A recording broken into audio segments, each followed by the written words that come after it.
Praise the lord, హల్లెలూయా. దేవునికి మహిమ కలుగును గాక. మీ అందరికీ శుభాలు కలుగును గాక. బాగున్నారండి మీరు, మీ పిల్లలు, మీ కుటుంబాలు, మీ రక్త సంబంధాలు, మీ ఇరుగువారు పొరుగువారు ఎల్లప్పుడూ కూడా శాంతి, సమాధాన, సుఖ సంతోషాల, ఆనంద ఆరోగ్యాల చేత ఆశీర్వదింపడదురు గాక ప్రభువైనటువంటి యేసుక్రీస్తు నామములో.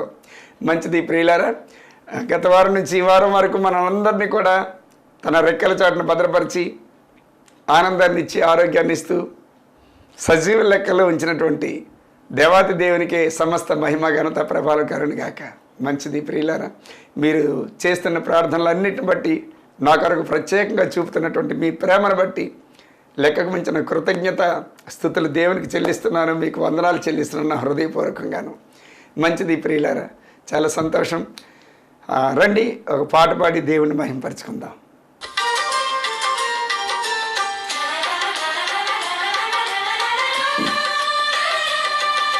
కన్నురెప్ప పాటైన కనుమూయలేదు, ప్రేమ ప్రేమ ప్రేమ.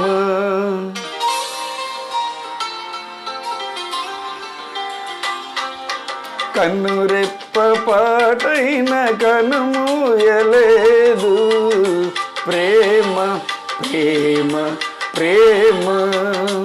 నిరుపేద స్థితిలోను నన్ను దాటిపోలేదు, ప్రేమ ప్రేమ ప్రేమ.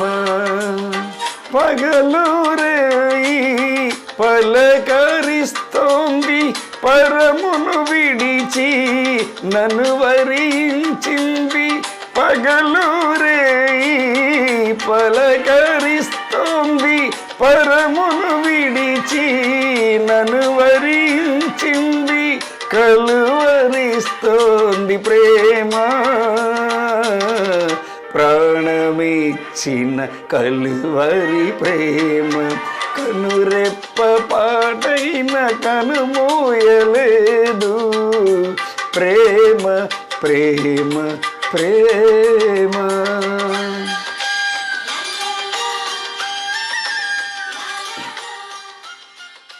రండి, దేవుని తెలియనటువంటి ప్రజలకి నా వంతు నా యొక్క అనుభవంలో నుండి ఒక మాట చెప్పనివ్వండి. ప్రియులారా, ఈ దేవుడు యేసుప్రభు అనేటువంటి దేవుడు మతానికో, కులానికో, జాతికో, ప్రాంతానికో సంబంధించినటువంటి వాడు కాదు. కానీ ప్రతి ఒక్కరికి కూడా కావలసినటువంటి దేవుడు, అత్యవసరంగా కావలసినటువంటి దేవుడు. ఎందుకంటే ఈయన కానీ ఒకవేళ ఏ మనిషి యొక్క జీవితంలో లేకపోతే ఆ మనిషి యొక్క జీవితం వ్యర్థంగా, అస్తవ్యస్తంగా ఉంటుంది, ఖచ్చితంగా ఉంటుంది. ఎందుకంటే ఈయన సృష్టికర్త, ఈయన చేతుల ద్వారా మనిషి తయారు చేయబడి ఆయన యొక్క రూపం పెట్టి ఆయన యొక్క పోలికలలో తయారు చేయబడినటువంటి మనిషి, ఆయన యొక్క ఊపిరి చేత జీవాత్మగా మారినటువంటి మనిషి. కాబట్టి ఈ మనిషికి ఖచ్చితంగా ఆయన చాలా అవసరమై ఉన్నాడు, చాలా ప్రాముఖ్యత. యేసుప్రభు లేనటువంటి జీవితం ప్రపంచంలో ఏ మనిషి కూడా జీవించలేడు. యేసుప్రభు లేకుండా మనిషి యొక్క సొంత జ్ఞానం, సొంత వివేకం, సొంత ఆలోచనల చేత, సొంత కష్టం చేత, సొంత తెలివితేటల చేత ఈ భూమి మీద వాడు జీవించిన వాడు ప్రశాంతంగా ఉండలేడు. వాడు ఆ జీవితానికి అర్థవంతమైనటువంటి జీవితంగా తను మార్చుకోలేడు. తర్వాత చనిపోయిన తర్వాత ఆ జీవితం ఆ జీవితం అంటే శరీరంలో జీవిస్తున్నాడు ప్రస్తుతం. శరీరాన్ని విడిచిపెట్టిన తర్వాత మోక్ష రాజ్యానికి చేరుకోలేడు. ఎందుకంటే స్థలం అన్నది యేసుప్రభుది. ఆ మోక్ష రాజ్యానికి అధికారం అన్నవాడు యేసుప్రభు. ఆ మోక్ష రాజ్యానికి స్థలం ఇస్తున్నటువంటి వాడు యేసుప్రభు. నరకం నుండి తప్పించబడాలి అంటే యేసుక్రీస్తు రక్తం ప్రతి ఒక్కరికి అవసరమైంది. యేసుక్రీస్తు యందు మనసుంటేనే కానీ, యేసుక్రీస్తు యందు ఆలోచన విధానాన్ని పెడితే కానీ, యేసుక్రీస్తు యొక్క మాట ప్రకారంగా నడిస్తేనే కానీ ఆ నరకం నుండి తప్పించబడడం, మోక్షానికి చేర్చడం అన్నది అసాధ్యం. ఇది 100% కూడా కరెక్ట్. ఇది సత్యం, ఇది పరమసత్యం. నమ్మినా నమ్మకపోయినా ఏం పర్వాలేదు, కానీ వచ్చినటువంటి నష్టం ప్రతి మనిషికి వస్తుంది. నమ్మలేనటువంటి ప్రతి మనిషికి వస్తుంది. నమ్మినంత మాత్రం కాదు, కానీ ఆయన మాటకు విధేయత చూపించి ఆయన యందు భయభక్తులు కలిగి చిట్ట చివరి వరకు తన జీవితంలో ఒక శ్రేష్టమైనటువంటి ప్రాముఖ్యత ప్రభువుకి ఇచ్చినటువంటి విషయమై పరిస్థితిగా ఉన్నప్పుడు ఖచ్చితంగా వాడి జీవితం ఫలభరితంగా ఉంటుంది, అర్థవంతంగా ఉంటుంది, విలువైనటువంటి జీవితంగా వెలువడుతుంది ప్రియులారా, ముందుకు సాగుతుంది. లేదంటే వాడి డబ్బు కానీ, ధనం కానీ, ఆస్తి కానీ, ఐశ్వర్యం కానీ, వాడికి ఉన్నటువంటి బలం కానీ ఏది కూడా వాడి మోక్షానికి చేర్చలేవు. వాడి బ్రతికినటువంటి బ్రతికంతా కూడా నరకంలో, ఇక్కడ భూమి మీద కూడా గుండె బితుకుమంటూ బతుకుతూ ఉంటాడు. ప్రతి క్షణం కూడా చస్తూ బ్రతుకుతుంటాడు, భయంతో బ్రతుకుతూ ఉంటాడు, పిరికితనంతో బ్రతుకుతూ ఉంటాడు. అన్నీ ఉంటాయి చుట్టూ, కానీ అనుభవించడానికి అవకాశం ఉండదు. ఎప్పుడైతే ఆ ప్రభువుని నా కొరకు వచ్చాడు, ఆయన తన ప్రాణం పెట్టడానికి వచ్చాడు, ఆయన తన పవిత్రత కలిగినటువంటి వాడు, ఆయన పరిశుద్ధత కలిగినటువంటి వాడు, పాప విముక్తి కలిగించడానికి వచ్చినటువంటి వాడు, శ్రేష్టమైనటువంటి మానవ రూపాన్ని మానవ అవతారంగా నరవతారణిగా నరునిగా ఇక్కడికి వచ్చినటువంటి వాడు. ఆయనే పరమ తండ్రి, ఆయనే పరమాత్ముడు, ఆయనే పరంధాముడు, ఆయనే పరాత్పరుడు, ఆయనే అదృశ్యరూపుడు, ఆయనే ఆత్మస్వరూపుడు అని ఎప్పుడైతే నీ హృదయంలో నువ్వు చేర్చుకున్నావో నీకున్నటువంటి స్థితిగతులన్నీ కూడా మారుతాయి. నీకున్నటువంటి మతి గతి అంతా కూడా మారుతుంది. నీకున్నటువంటి భార్య బిడ్డల యొక్క కుటుంబాలు, వారి యొక్క పరిస్థితులన్నీ కూడా, ప్రతికూల పరిస్థితులన్నీ కూడా అనుకూలంగా మారుతాయి. ఇది నేను అనుభవపూర్వకంగా చెప్తూ ఉన్నాను ప్రియులారా. ఎంతో డబ్బు ఖర్చు పెట్టి, ఎంతో వ్యయ ప్రయాసాలకు ఓర్చి, ఎంతో నష్టాన్ని కష్టాన్ని పణంగా పెట్టి ముందుకు సాగితే ఎక్కడ ప్రయోజనం లేకపోయింది. చిట్ట చివరికి సత్యం ఎవరి దగ్గర ఉందనిసి అంటే యేసుక్రీస్తే సత్యమై ఉన్నాడు. వెలుగు ఎక్కడ ఉంది అనేసి అంటే యేసుక్రీస్తే వెలుగై ఉన్నాడు. నిత్య జీవం జీవించడానికి, నరకంలో పడిపోకుండా నిత్య జీవం ఎక్కడుంది చనిపోయిన తర్వాత అనేసి అంటే యేసుక్రీస్తే జీవమై ఉన్నాడు. ప్రియులారా, ఆయన తప్పించి భూమి మీద ఎవ్వడు కూడా ఇవ్వలేడు, ఎవరు ఇవ్వలేరు. ఎందుకనేసి అంటే వాళ్ళ దగ్గర ఆ పరిశుద్ధత లేదు. ప్రామాణిక గ్రంథం, సొంతంగా రాయబడినటువంటి గ్రంథం, అది మనిషి యొక్క ఆలోచనల చేత రాయబడిన గ్రంథం. ఆ గ్రంథంలో ఉన్నటువంటి వాక్యాలు మనిషి యొక్క జీవితాన్ని మార్పు తీసుకురాలేవు. ఈ గ్రంథం అయితే మనుషులే రాశారు, కానీ వారి ఇష్టానికి కాదది, వారి ఇష్టపూర్వకంగా రాయలేదు. వారి ఇష్టాలు, వారికి ఉన్న చిత్తాలు, ఉద్దేశాలు, ఆలోచనలన్నీ కూడా ప్రభు తీసుకున్నాడు, 0 లెవెల్లో పెట్టాడు. వాటన్నిటినీ కూడా ప్రభు యొక్క చిత్తానుగుణంగా, ప్రభు యొక్క ఉద్దేశ ఆలోచనల ప్రకారంగా మనుషుల ద్వారా రాయించుకున్నాడు ఆయన. కాబట్టి ఇది అందుకని జీవం కలిగినటువంటి పరిశుద్ధమైనటువంటి ప్రపంచ వేద సత్య గ్రంథం ఇది. ఈ గ్రంథాన్ని మించినటువంటి మరో గ్రంథం ఈ ప్రపంచంలో లేదు. ఈ గ్రంథానికి ఉన్నటువంటి విలువ మరో గ్రంథానికి లేదు. ఈ గ్రంథానికి ఉన్నటువంటి పేరు మరో గ్రంథానికి లేదు. ఈ గ్రంథానికి ఉన్నటువంటి శక్తి మరో గ్రంథానికి లేదు. కాబట్టి ప్రియులారా, ఆత్మనేత్రాలు వెలిగింపబడునుగాక, జ్ఞాననేత్రాలు వెలిగింపబడునుగాక, హృదయాలు తెరవబడునుగాక, ప్రభు మిమ్మల్ని దర్శించునుగాక, తన ప్రశస్తమైనటువంటి స్వరాన్ని మీకు వినిపించునుగాక, తన వెలుగుతో కూడుకున్నటువంటి ఆ రూపాన్ని మీకు చూపించునుగాక. నజరేయుడైన యేసుక్రీస్తు నామములో ఇది జరుగునుగాక. Amen, amen, amen. మరొకసారి చెప్తున్నా ప్రియులారా, మొదటి బుధవారం సికింద్రాబాద్ రైల్వే స్టేషన్ ఎదురుగుండా alpha hotel back side Tamil church SPG 959 pillar ఎదురుగుండా, బాలనగర్ బస్టాండ్ ఎదురుగుండా. ప్రియులారా, రండి. 10 గంటల నుంచి 2 గంటల వరకు ఉంటాను నేను అక్కడ. రండి. ఎవరైనా సరే, ఏ పరిస్థితిలో ఉన్నవారైనా సరే ఖచ్చితంగా చాలామంది వస్తున్నారు. చాలామంది ఆత్మీయంగా మేలు పొందుకుంటున్నారు, శారీరకంగా విడుదల పొందుకుంటున్నారు, అనారోగ్యాల నుంచి విడుదల పొందుకుంటున్నారు. పరిశుద్ధాత్మ దేవుడు నా ద్వారా జరిగిస్తున్నటువంటి ఈ కార్యాలు, అంతేగాని నేను కాదు. విశ్వాసంతో వస్తున్నారు, కార్యాలు మీరు చూస్తున్నారు. దేవుని యొక్క కార్యాలు చేస్తున్నాడు ఆయన. ఆయనకే సమస్త మహిమ ఘనత ప్రభలు కలుగును గాక. ఆమెన్. 3వ వారం రద్దు చేయడమైంది, 4వ బుధవారం రద్దు చేయడం జరిగింది. ఆమెన్. ఎందుకంటే మీటింగ్స్ కారణంగాను నేను వెళ్ళలేకపోవటం వల్ల వాటిని రద్దుపరచడం అయింది. ఆమెన్. రండి ప్రియులారా, వాక్యంలోకి వెళ్దాం. చూడండి, 6వ అధ్యాయం 2వ వాక్యం చూడండి. సామెతల గ్రంథం. నీ నోటి మాటల వలన నీవు చిక్కబడి ఉన్నావు, నీ నోటి మాటల వలన పట్టబడి ఉన్నావు. ప్రియులారా, మాట అన్నది చాలా ప్రాముఖ్యమైనటువంటిది. నోటి ద్వారా వచ్చినటువంటి శబ్దం చాలా విలువైనటువంటిది. శబ్దంలో ఉన్నటువంటిది, నువ్వు ఒక్క శబ్దం కానీ బయటికి రిలీజ్ చేసావంటే మాత్రం జీవితాలే మార్చేస్తుంది. ఎస్ ఆర్ నో, అవునా కాదా, అవునా అని అంటే చాలు. వాడిని చంపేయాలా అని అంటే చాలా అయిపోయినట్టే. అంటే నీ నోటి శబ్దానికి, నీ పెదవుల ద్వారా వచ్చినటువంటి మాటకి, నీ ముక్కు ద్వారా వచ్చినటువంటి ఆ శబ్దం అని అన్నదానికి చాలా శక్తినిచ్చాడు, చాలా ప్రాముఖ్యతనిచ్చాడు దేవుడు. హల్లెలూయా, దేవునికి స్తోత్రం కలుగును గాక. కాబట్టి చాలా జాగ్రత్తగా ఆచి తూచి మాట్లాడమంటున్నాడు. వినటానికి వేగిరపడాలని చెవులు రెండు ఇచ్చాడు, మాట్లాడడానికి జాగ్రత్త పడాలని, ఆలోచించాలని నోరొక్కటే ఇచ్చాడు. తక్కువ మాట్లాడాలంట, ఎక్కువ వినాలంట. దేవునికి స్తోత్రం కలుగును గాక. కాబట్టి ఏదేమైనప్పటికీ కూడాను నువ్వు చేసినటువంటి పనులన్నీ కూడా ఒక ప్రక్కన పెట్టినట్టయితే నువ్వు ఆడే మాట ఒక ఎత్తులో ఉంటుందంట. అంటే ప్రవర్తన రీతి ఒక ఎత్తులో ఉంటే నీ ఆడే మాట మరొక ఎత్తులో ఉంటుందంట. అందుకని ఆ మాట అన్నది జీవం కలిగిన మాట. ఎందుకంటే నీ ప్రభు యొక్క మాట జీవం కలిగినటువంటిది, నీ తండ్రి అయినటువంటి నోటి మాట జీవం కలిగి శక్తివంతమైనటువంటిది. ఆ వాక్ ద్వారానే ప్రపంచాలన్నీ కూడా సృష్టింపబడ్డాయి. ఆ మాట ద్వారానే సృష్టిలో ఉన్నటువంటి ప్రతీది కూడా సృష్టింపబడింది. లోకంలో ఉన్నటువంటి ప్రతీది కూడా సృష్టింపబడింది ఆ మాట ద్వారా, ఆ శబ్దం ద్వారా. అందుకని అదే పవరు, అదే శక్తి తన పోలిక చొప్పున తన రూపంలో సృష్టింపబడినటువంటి మానవుడికి ఇవ్వటం జరిగింది. హల్లెలూయా, దేవునికి స్తోత్రం. అందుకనే ఆ మాట ఎన్నో బ్రతుకులు కూల్చేస్తుంది, ఎన్నో బ్రతుకులు నిలబెడుతుంది, ఎన్నో బ్రతుకులకి సపోర్టింగ్ అవుతుంది, ప్రోత్సాహకరంగా ఉంటుంది. ఆ మాట రాత్రి వేళ నిద్ర పట్టకుండా చేస్తుంది, ఆ మాట కుమిలిపోయేటట్లు చేస్తుంది, ఆ మాట ఆత్మహత్యకు దారితీస్తుంది, ఆ మాట నిలువు దోపిడికి దారితీస్తుంది, ఆ మాట నీ జీవితం అస్తవ్యస్తంగా మార్చడానికి అవకాశం ఉంటుంది.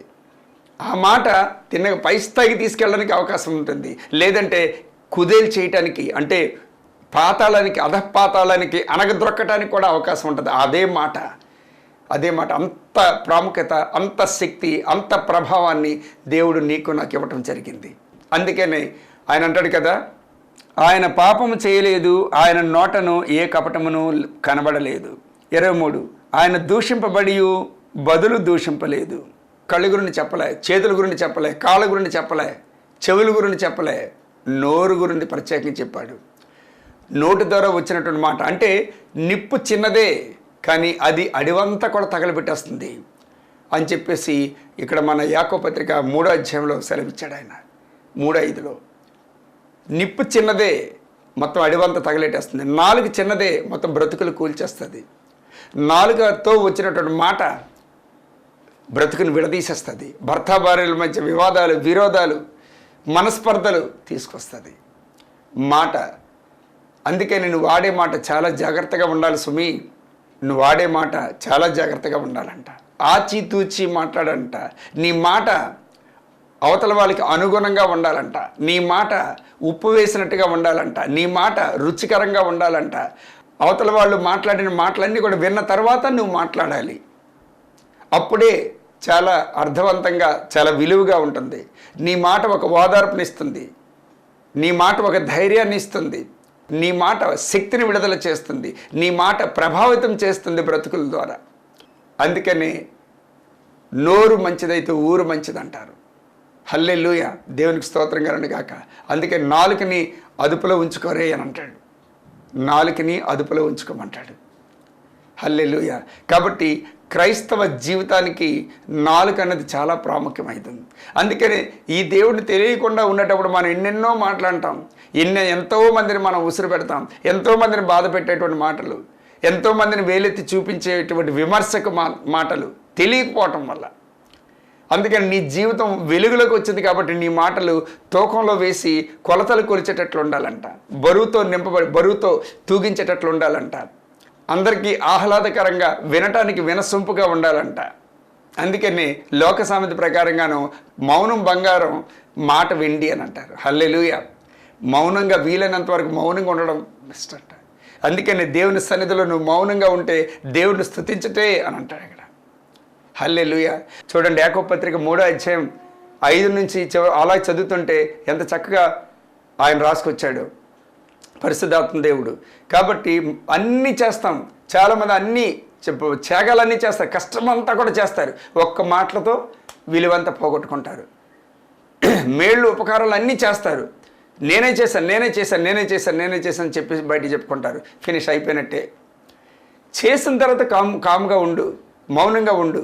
నీ గురించి ఇతరులు చెప్పుకోవాలి, కానీ నువ్వు చేసినటువంటి మేలు ఉపకారాలు నీకు నువ్వుగా చెప్పుకున్నట్లయితే నీ విలువంతా నీకు నీవే పాడు చేసుకుంటావు. అది దేవునికి విరుద్ధమైనటువంటిది, దేవుని ఆశీర్వాదాలు పోగొట్టేటువంటిది. అందుకని చాలా వరకు మౌనంగా ఉండడం.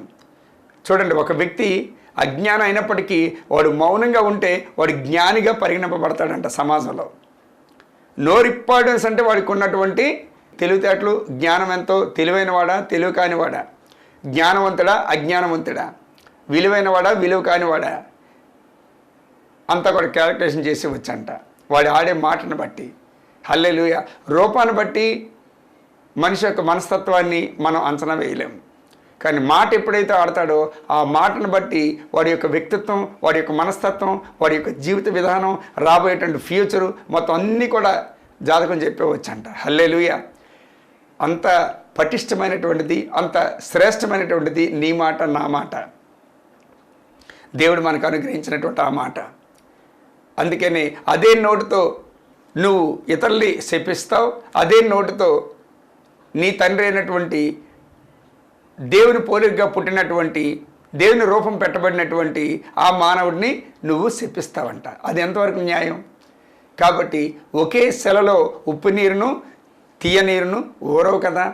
ఒక వరలో 2 కత్తులు ఇమడగలవా? ఇమడవు కదా. దేవునికి స్తోత్రం. కాబట్టి ఏదైనప్పటికీ కూడా మాట అనేది మృదువుగా ఉండాలంట, ఇతరులకి శక్తినిచ్చేటట్లు ఉండాలంట, బలాన్ని ఇచ్చేటట్లు ఉండాలంట, రోషం కలిగించేటట్లు ఉండాలి, పౌరుషంగా అంటే ఆత్మీయంగా తన జీవితంలో నిలదొక్కునేటట్లు ఉండాలంట, ప్రోత్సాహకరంగా ఉండాలంట. మనంతట మనం మాట్లాడితే ఎవరు కూడా దాన్ని లక్ష్యం చేయరు. ప్రభువే మన ద్వారా మాట్లాడుకున్నప్పుడు అది ఇతరులకు ఆశీర్వదకరంగా ఉంటుంది, ప్రభువుకు మహిమకరంగా ఉంటుంది, మనకు దీవెనకరంగా ఉంటుంది. దేవునికి స్తోత్రం కలుగును గాక. ఆ మాట అనేది చాలా చాలా పదిలంగా, చాలా చాలా జాగ్రత్తగా 1, 2, 3 సార్లు ఆలోచించి మనం మాట్లాడేటప్పుడు చాలా జాగ్రత్త వహించాలంట. హల్లెలూయా. దేవునికి స్తోత్రం కలుగును గాక.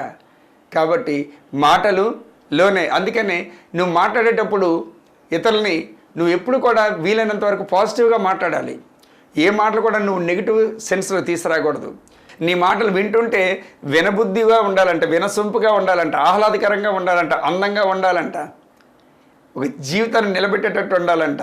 హల్లెలూయా. దేవునికి స్తోత్రం కలుగును గాక. నీ మాట పాజిటివ్గా ఉండాలి, నీ మాట ఆశీర్వాదకరంగా ఉండాలి.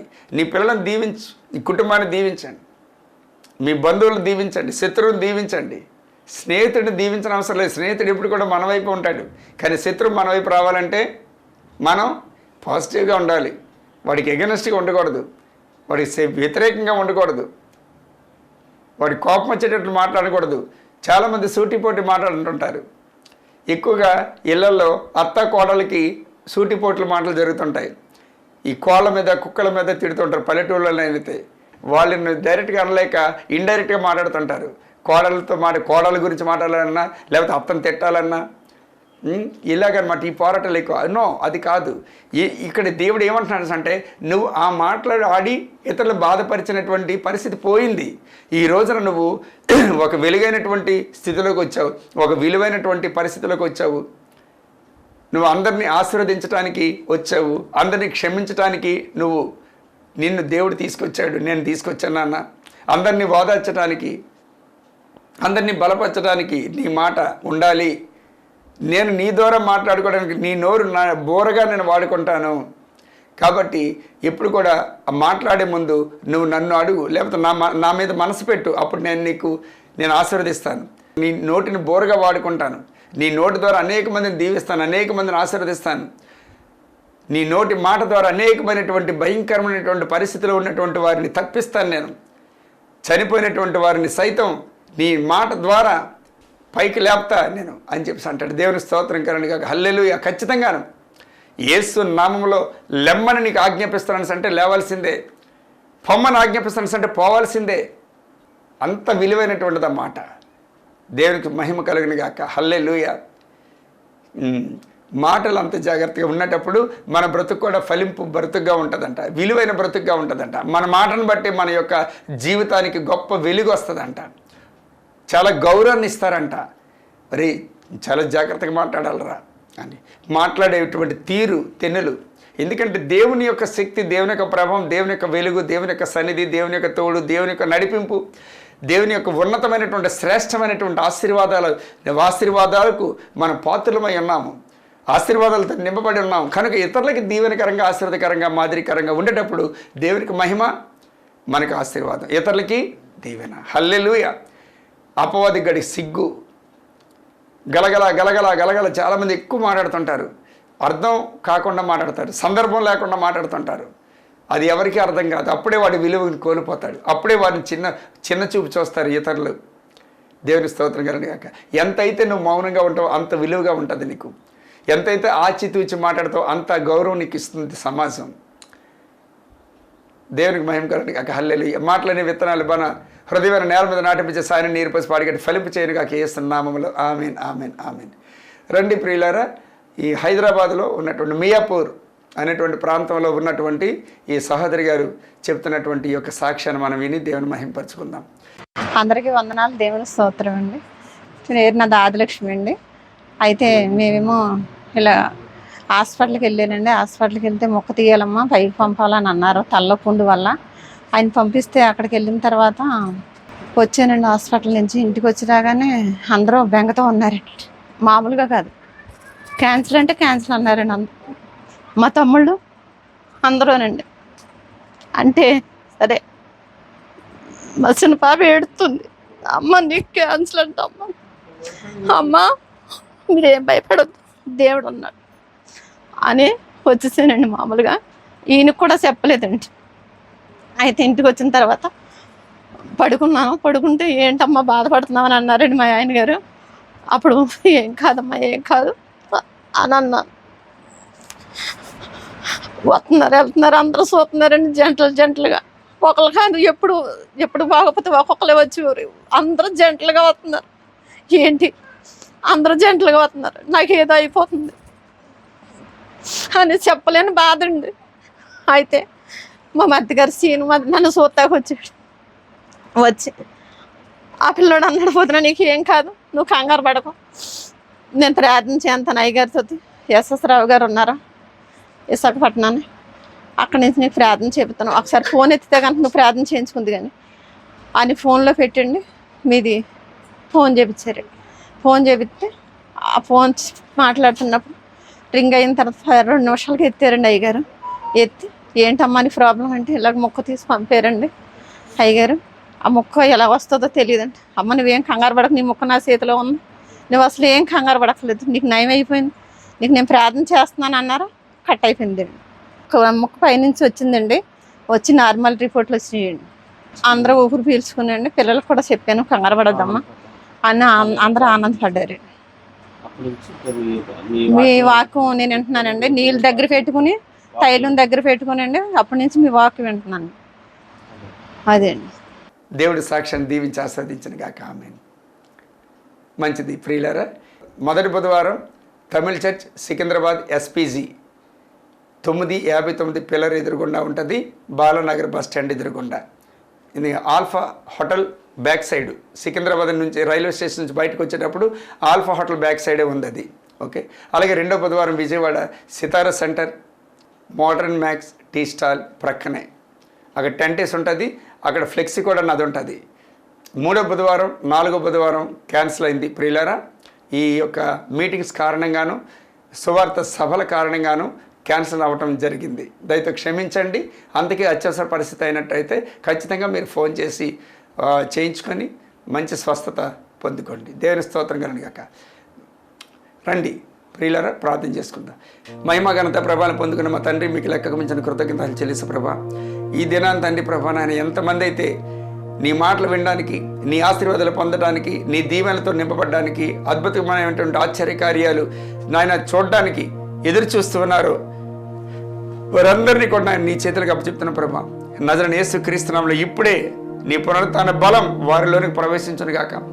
నీ పరిశుద్ధమైనటువంటి రక్తం వారందరి మీదకి నా ప్రోక్షింపబడిన గాక, వారి గృహాల్లో ప్రోక్షింపబడిన గాక. ఏదైతే కొట్టుమిట్టాడుతున్నారో, ఏ అవసరతలతో అయితే ఉన్నారో వారందరికీ కూడా యేసు నామములో విడుదల కలుగును గాక. తండ్రి, ఎంతమంది అయితే శరీరాలు బాగులేకుండా ఉన్నారో వారందరి యొక్క హస్తాలు వారి శిరస్సుల మీద వేసుకున్నప్పుడు నజరేయుడైన యేసు క్రీస్తు నామములో ఇప్పుడే నీ ప్రభావం రిలీజ్ చేస్తున్నాను తండ్రి. ఇప్పుడే నీ యొక్క వెలుగును రిలీజ్ చేస్తున్నాను తండ్రి. ఇప్పుడే నీ అధికారాన్ని నేను రిలీజ్ చేస్తున్నాను తండ్రి. నజరేయుడైన యేసు క్రీస్తు నామములో ఫలపంచలు అయిపోను గాక, ఫ్రీ అయిపోను గాక. బీపీలు, షుగర్లు, థైరాయిడ్లు, గ్యాస్ట్రిక్లు, అలాగే పీసీఓడీలు అని, అలాగే జాండీస్ అని, క్యాన్సర్స్ అని, ట్యూమర్స్ అని యేసు నామములో మట్టు మాయమైపోను గాక. యేసు నామములో తండ్రి ప్రభా నాయన, మరి అవయవాలన్నీ కూడా నార్మల్ అయిపోను గాక తండ్రి. హాస్పిటల్ రిపోర్ట్స్ అన్ని నార్మల్ అయిపోను గాక నా తండ్రి. ఐసీయూలో ఉన్నటువంటి పేషెంట్స్ విడుదల పొందుకుందరు గాక యేసు నామములో తండ్రి ప్రభా. ఓ నా తండ్రి, ఇంట్లో అపవాది పెట్టినటువంటి కళంకం అంతా కూడా తీసివేయబడిన గాక, కట్లన్నీ కూడా తెగిపోను గాక, కాళ్ళు విరగొట్టబడిన గాక, బంధకాలు విడిపోను గాక యేసు నామములో తండ్రి. మానసిక, శారీరకంగా, ఆత్మికంగా, ఆర్థికంగా నజరేయుడైన యేసుక్రీస్తు నామములో నా తండ్రి, ఇదిగో నా ప్రభువా నాయన, నా తల్లిగారి ద్వారా సమర్పించినటువంటి ఈ యొక్క సమర్పణ తండ్రి, తల్లిగారికి మంచి ఆరోగ్యం మీరు ఇచ్చినందుకు స్తోత్రాలయ్యా. మన మెట్ల మీద నుంచి నాయన కాళ్ళు జారిపడినప్పుడు నాయన తలకి గాయం తగలకుండా, తర్వాత నడుము జారిపోకుండా తండ్రి నీవు అద్భుతకరంగా, ఆశ్చర్యకరంగా తండ్రి ప్రభా తన భుజానికి మాత్రమే నాయన నీవు నొప్పి కలిగించావు తండ్రి. కాపాడినందుకు వందనాలు. ఈ శ్రేష్టమైనటువంటి, అద్భుతమైనటువంటి ఈ యొక్క కార్యాన్ని బట్టి లెక్కకు మించిన కృతజ్ఞతలు చెల్లిసాం ప్రభా. ఈ కుమార్తెకి నాయన బ్రతుకు దినాలన్నీ కూడా కృపక్షేమాలే తన వెంట వచ్చిన గాక, ప్రశాంతమైనటువంటి వాతావరణం చేత తను జీవించిన గాక. నా తండ్రి, తన ప్రక్కన నా తండ్రి ప్రభా నీవు ఒక నీడగా నిలుచుదు గాక. పగటి ఎండ దెబ్బైనను, రాత్రి వెన్నెల దెబ్బైనను తగలకుండా తన జీవితానికి, తన యొక్క శ్రేష్టమైనటువంటి భవిష్యత్ కాలం అంతా నీ దేవదత్తుల యొక్క కాపుదల తనకు అనుగ్రహింపబడిన గాక యేసు నామములో తండ్రి. మహిమ పొందుకొని రాజా. యేసయ్య పుణ్యనామను బట్టి స్తుతిస్తూ, అలాగే పట్టుకున్నటువంటి జలతైలాలు తండ్రి పరలోక ఔషధ జలతైలాలుగా మారిపోను గాక, పరలోక శక్తితో నింపబడిన గాక, పరలోక ప్రభావంతో నింపబడిన గాక, యేసుక్రీస్తు పరిశుద్ధ రక్తంతో నింపబడిన గాక, పునరుత్థాన బలంతో నింపబడిన గాక. వాటిని ఎక్కడైతే అప్లై చేసుకుంటారో, ఎక్కడైతే ప్రోక్షించుకుంటారో, ఎవరైతే సేవిస్తారో వారందరిలో నుంచి నా తండ్రి ప్రభు గొప్ప విడుదల, గొప్ప ఆరోగ్యం, గొప్ప శాంతి, గొప్ప సమాధానం, గొప్ప ఆశీర్వాదం కలుగును గాక నజరేయుడైన యేసుక్రీస్తు నామములో తండ్రి. అపవాది కలంకం అంతా కూడా తీసివేయబడను గాక యేసు నామములో తండ్రి ప్రభా. ఓ నా తండ్రి ప్రభా, ఏ విధమైనటువంటి బాధలు పడుతున్నారో వాటన్నిటిలో నుంచి విడుదల పొందుకుందరు గాక. ఆర్థిక ఇబ్బందుల నుంచి, మానసిక ఇబ్బందుల నుంచి, వివాహం కాని వారికి వివాహాలు, ఉద్యోగాలు లేనటువంటి ఉద్యోగాలు, గర్భఫలాలు లేనటువంటి వారికి గర్భఫలాలు, విడిపోయినటువంటి భర్త భార్యలు కలిసిపోదురు గాక యేసు నామములో తండ్రి ప్రభా. వివాదాలు, మనస్పర్ధలు పెడుతున్న దురాత్మలన్నీ లయమైపోనుగా కేస్తున్నాముల తండ్రి ప్రభు. మంచం మీద ఉన్నటువంటి మరి వ్యాధితో, రోగాలతో బాధపడుతున్న వారు అందరికీ నేను ఇప్పుడే విడుదల కలుగును గాక, లేచి నిలబడదురు గాక, లేచి నడుచుదురు గాక ఏస్తున్నాముల తండ్రి ప్రభు. ఇప్పుడే నీ ప్రభావం వెళ్ళి వారు తాకును గాక ఏస్తున్నాములో. మహిమ పొందుకొని రాజా. యేసయ్య పుణ్యనామమును స్తుతిస్తూ వినయపూర్వకంగా అడిగి వేడుకొని పొందుకొని నా తండ్రి. ఆమేన్, ఆమేన్, ఆమేన్. తండ్రి, కుమార పరిశుద్ధాంతరి దీవులు మనకి, మన పిల్లలకు, మన కుటుంబాలకు, మన రక్త సంబంధాలు, ఇరుగు వారికి, పొరుగు వారికి ఎల్లప్పుడూ కూడా శాంతి, సమాధానం, ఆనంద, ఆరోగ్యాల చేత దీవించబడదు గాక. గొప్ప అద్భుతమైన కార్యాలు జరిగించుకుంటూ ఆయన నామానికి మహిమ, ఘనత, ప్రభావాలు పొందుకుని గాక. యేసయ్య పుణ్యనామమును బట్టి స్తుతిస్తూ వినయపూర్వకంగా అడిగి పెట్టుకుంటున్నాను తండ్రి. Amen, amen, amen. Praise the lord. అందరి దేవుడు దీవించి ఆశీర్వదించును గాక. ఆమేన్.